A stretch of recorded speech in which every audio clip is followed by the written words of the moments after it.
কালনা বর্ধমান জেলার উত্তর ও উত্তর পূর্ব ভাগীরথী নদীর তীরে অবস্থিত মন্দিরের নগরী অম্বিকা কালনা কলকাতা থেকে মাত্র 100 কিলোমিটার দূরে অবস্থিত এই অসাধারণ সুন্দর জায়গাটির মধ্যে রয়েছে একাধিক মন্দির। সেইখানকার মূল আকর্ষণ হচ্ছে এখানকার 108টি শিব মন্দির। কবে প্রতিষ্ঠা হয়, কী কারণে প্রতিষ্ঠা করা হয়েছিল এবং এই মন্দিরের সম্পূর্ণ ইতিহাস এই ভিডিওতে তুলে ধরা রয়েছে। এছাড়াও এখানে দেখার মতো জায়গা রয়েছে আরও একাধিক মন্দির। এর উল্টো দিকেই রয়েছে কালনা রাজবাড়ি চত্বর, যেখানে আপনারা দেখতে পারবেন একাধিক প্রাচীন মন্দির, যেমন প্রতাপেশ্বর মন্দির, লালজি মন্দির, পঞ্চরত্ন মন্দির ইত্যাদি। এবং এই সব মন্দিরের ঐতিহাসিক মাহাত্ম্য, পৌরাণিক কাহিনী এবং অসাধারণ স্থাপত্য শৈলীর নিদর্শন, টেরাকোটার কাজ, এই সমস্ত কিছুই আপনারা দেখতে পারবেন এই ভিডিও। কিভাবে কলকাতা থেকে মাত্র এক বেলায় এসে এই সমস্ত মন্দির ঘুরে দেখবেন খুব কম খরচে, এই সম্পূর্ণ ডিটেলস নিয়ে থাকছে এই ভিডিও। 108টি শিব মন্দির ও রাজবাড়ি দেখার পর আমরা যাব কালজয়ী কালী সাধক ভবা পাগলার বাড়িতে। ঘুরে দেখব ভবা পাগলার আশ্রম এবং দেখব আমরা শূন্যে ঝুলে থাকা ভবা পাগলার সমাধি। ভিডিওটি সম্পূর্ণ দেখার অনুরোধ রইল। আর এই ধরনের আরও ভিডিও দেখতে সাবস্ক্রাইব করুন বিক্রমজিৎ ব্লগ ইউটিউব চ্যানেল। আপনাদের করা প্রত্যেকটি লাইক, কমেন্ট, সাবস্ক্রাইব আমাকে পরবর্তী ভিডিও তৈরি করার অনুপ্রেরণা যোগায়। বেলা 5:30টার সময় নিজের বাইকে চেপে রওনা দিলাম কালনাঘাট যাওয়ার উদ্দেশ্যে। এখান থেকে খেয়া পার হলেই আমরা পৌঁছে যাব কালনা ফেরিঘাটে। সেখান থেকে এই মন্দিরের দূরত্ব মাত্র 2 কিলোমিটার। আপনারা এখানে কিভাবে আসবেন বলে দিচ্ছি। আপনারা যদি কলকাতা থেকে আসেন তাহলে হাওড়া থেকে কাটোয়াগামী যে কোনো লোকাল ট্রেন ধরে চলে আসুন কালনা স্টেশন। কালনা স্টেশনে এসে মাত্র 25 টাকা দিয়ে টোটো বুক করে চলে আসুন কালনার 108টি শিব মন্দিরের কাছে। সন্ধে 6:45টার সময় খেয়া পার করে আমরা পৌঁছালাম কালনাঘাটে। আমাদের দুজনের খেয়া পার করতে বাইক সমেত ভাড়া নিয়েছিল 25 টাকা এবং সেখান থেকে মাত্র 2 কিলোমিটার দূরেই রয়েছে এই মন্দির। বর্ধমানের রাজা তেজচন্দ্র বাহাদুর 1809 সালে এই মন্দির প্রতিষ্ঠা করে। এই মন্দিরের প্রতিষ্ঠার ইতিহাস নিয়ে 2 রকম পৌরাণিক কাহিনী প্রচলিত আছে। বর্ধমানের রাজা ছিলেন মহাদেবের একনিষ্ঠ ভক্ত। কেউ কেউ বলে তিনি যখন 108টি রুদ্রাক্ষের মালা জপ করছিলেন সেই সময় এই মন্দির তৈরির ভাবনার জন্ম নেয় তার মনে। আবার কেউ কেউ বলে বর্ধমানের রাজা তেজচন্দ্র বাহাদুর যখন রাত্রে ঘুমোচ্ছিলেন তখন মহাদেব স্বয়ং এসে তাকে স্বপ্নাদেশ দিয়েছিল এই মন্দির তৈরি করার। এই মন্দিরে যদি আপনারা কখনো যান আপনারা দেখতে পারবেন আশ্চর্যজনকভাবে এই মন্দিরের প্রত্যেকটি শিবলিঙ্গ উত্তর দিকে মুখ করা। আমরা কম্পাস দিয়েও সেটি পরীক্ষা করে দেখেছিলাম। আজ থেকে প্রায় 215 বছর প্রাচীন এই মন্দির। তখনকার সময় কিভাবে তখনকার স্থপতিরা এই অসাধারণ কাজটি সম্ভব করলো সেইটা দেখে আমরা বিস্ময় হচ্ছিলাম। এছাড়াও মন্দিরের গায়ে টেরাকোটার কাজ অসাধারণ সুন্দর। বিভিন্ন জায়গায় পলেস্তারা খসে পড়েছে, তা সত্ত্বেও এই মন্দিরের জৌলুস যেন আজও একই রকম রয়েছে। এই মন্দির মূলত 2টো বৃত্তে বিভক্ত করা। বাইরের বৃত্তে রয়েছে 74টি শিবলিঙ্গ। প্রত্যেকটি মন্দির যেন একটি অপরের জেরক্স কপি, একদম হুবহু সেম টু সেম। এবং ভিতরের বৃত্তে রয়েছে 34টি শিব মন্দির। এই প্রত্যেকটি শিব মন্দিরের মধ্যে রয়েছে একটি করে শিবলিঙ্গ। ভেতরের বৃত্তে রয়েছে 34টি শুভ্রবর্ণের শিবলিঙ্গ এবং বাইরের বৃত্তে একটি শ্বেতবর্ণ এবং একটি কৃষ্ণবর্ণের শিবলিঙ্গ রয়েছে। এই 108টি শিব মন্দিরে প্রত্যেক দিন নিত্য পুজো হয়ে থাকে। এছাড়াও বিশেষ বিশেষ তিথিতে যেমন শিবরাত্রি, নীল পুজো, এই সমস্ত সময় এখানে প্রচুর ভক্তের আগমন ঘটে এবং এখানে বিশেষ পুজোর আয়োজন হয়। আর এই মন্দিরের মাঝ বরাবর রয়েছে একটি কুয়ো, যেটি বর্তমানে সিল করা অবস্থায় রয়েছে।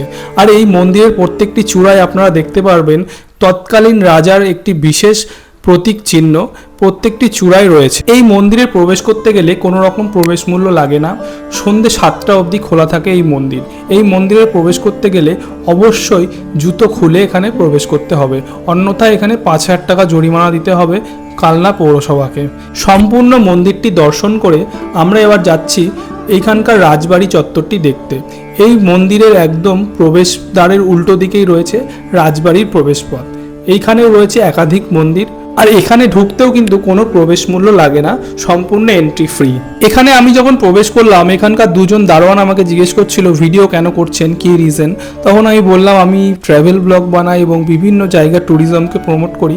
তারপরে তিনি আমাকে এই ভিডিওটি করতে দিলেন। তো আমরা এখন প্রবেশ করছি এখানকার সব থেকে প্রাচীন মন্দির, এটি হচ্ছে লালজির মন্দির। রাজবাড়ি প্রাঙ্গণে যে সমস্ত মন্দিরগুলি আছে সব থেকে প্রাচীন মন্দির হলো এই লালজির মন্দির। বর্ধমানের মহারাজ কীর্তিচন্দ্রের মা ভোজকিশোরী দেবী এই মন্দিরটি নির্মাণ করেছিলেন 1849 খ্রিস্টাব্দে তার বৃন্দাবন যাত্রার মনস্কামনা পূর্ণ হওয়াতে। এই মন্দিরের সামনেই রয়েছে সুবিশাল চারচালা বিশিষ্ট নাট মন্দির, যেখানে প্রত্যেক সন্ধেবেলায় ভজন কীর্তন হয়ে থাকে এবং এই মন্দিরের বিগ্রহ দেখার জন্য প্রচুর ভক্তের আগমন ঘটে এইখানে। 25 রত্নের 25 চূড়া বেষ্টিত এই মন্দিরের স্থাপত্য দেখলে আজও বিস্মিত হতে হয়। সারা বাংলায় এই ধরনের মন্দির রয়েছে মোট 6টি। তার মধ্যে অনেকে দাবি করেন এই মন্দিরটি হলো 25 চূড়ার সবথেকে শ্রেষ্ঠ নিদর্শন।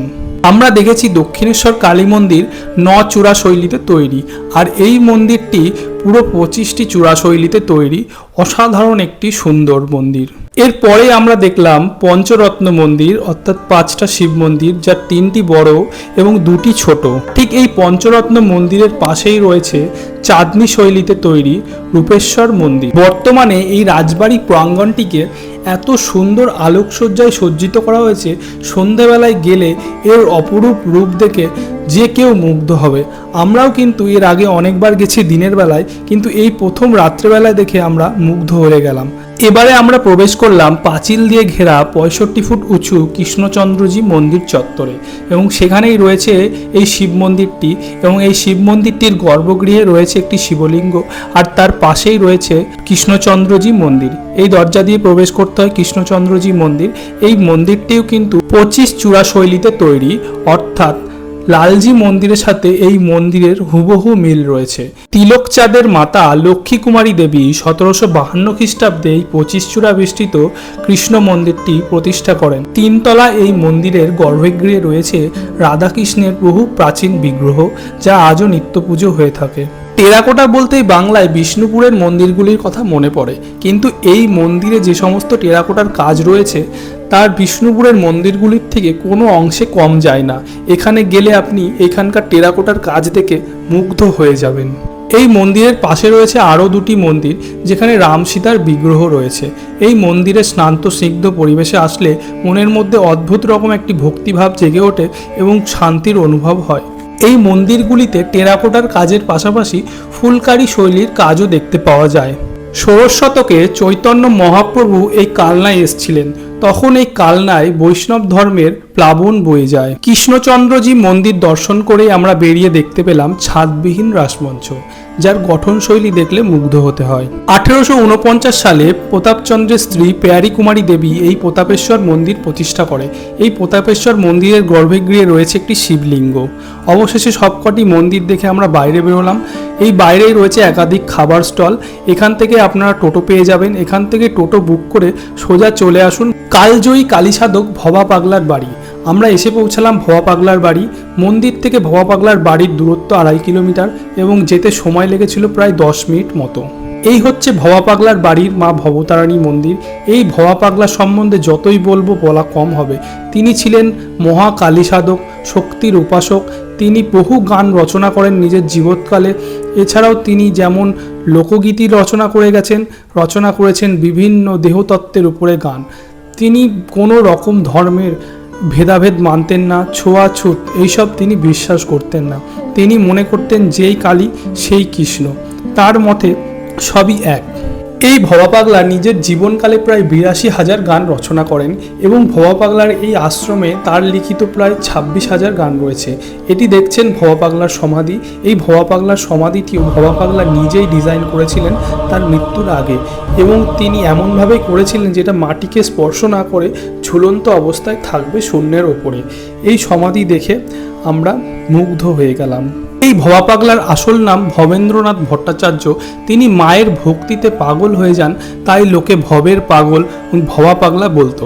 আমরা যে সমস্ত গান শুনি, যেমন বারে বারে আর আশা হবে না, নদী ভরা ঢেউ, মন রে কৃষি কাজ জানো না, এই সমস্ত গান কিন্তু এই ভবা পাগলায় রচনা করেছিলেন।